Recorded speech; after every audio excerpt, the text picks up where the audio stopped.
La crisis económica depresiva es una forma grave de crisis económica que consiste en una gran disminución de la producción y el consumo, acompañada por altas tasas de desempleo y quiebras empresariales. Se diferencia de una recesión en que esta es solo una desaceleración normal y pasajera del ciclo económico, mientras que la depresión es el punto más bajo del ciclo económico.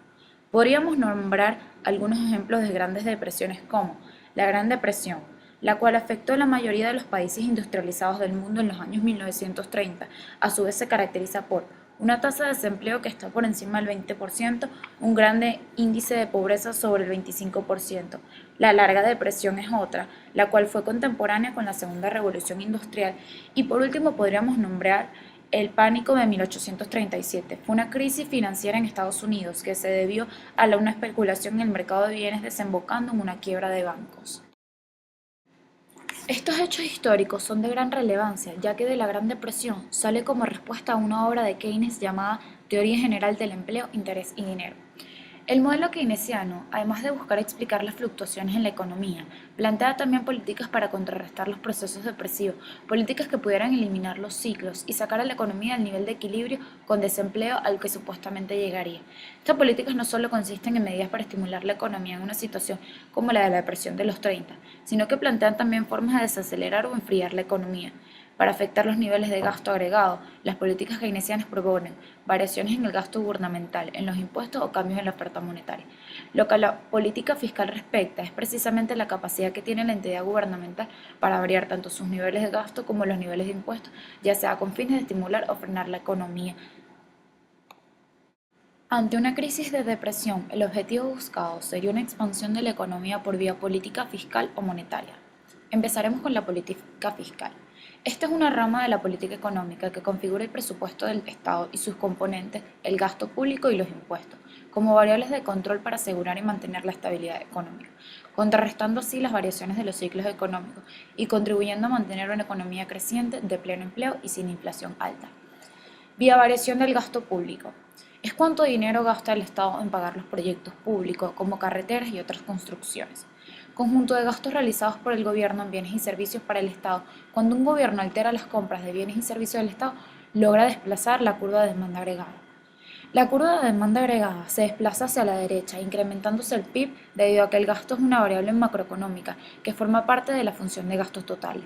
Estas variaciones en el gasto vienen acompañadas por otros efectos como lo son el efecto multiplicador, cuyo se refiere que este gasto realizado por el gobierno puede llevar a que esta función de demanda agregada se desplace en más que el monto inyectado a dicha economía, debido a que un aumento en la inversión eleva la renta de los consumidores, provocando una cadena de aumentos del gasto en cascada, pero cada vez menores. Las variaciones en la inversión se multiplican, pues traduciéndose en aumentos mayores de la producción.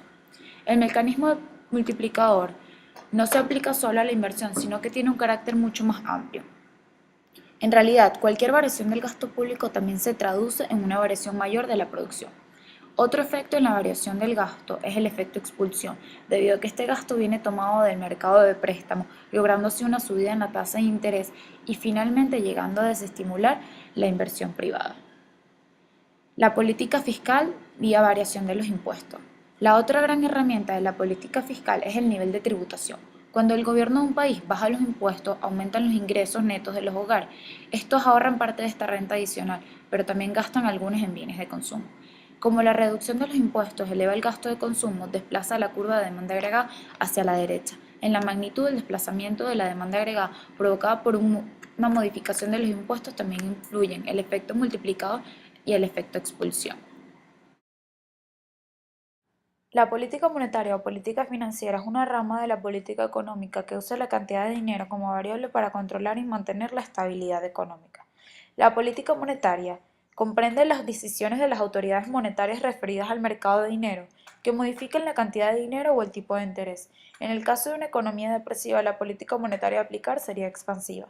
Esta política tiene tres mecanismos, los cuales son variación del coeficiente de caja, que posee como finalidad la concesión de mayores préstamos mediante el aumento del porcentaje de depósitos bancarios que ha de mantenerse en reserva.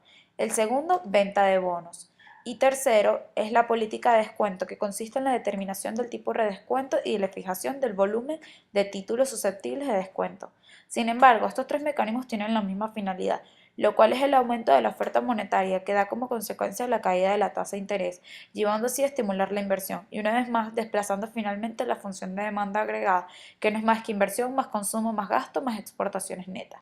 Los cuatro objetivos básicos de la política monetaria son la estabilidad del valor de dinero, tasas más elevadas de crecimiento económico, plena ocupación o pleno empleo, evitar desequilibrios permanentes en la balanza de pago y manteniendo de un tipo de cambio estable y protección de la posición de reservas internacionales.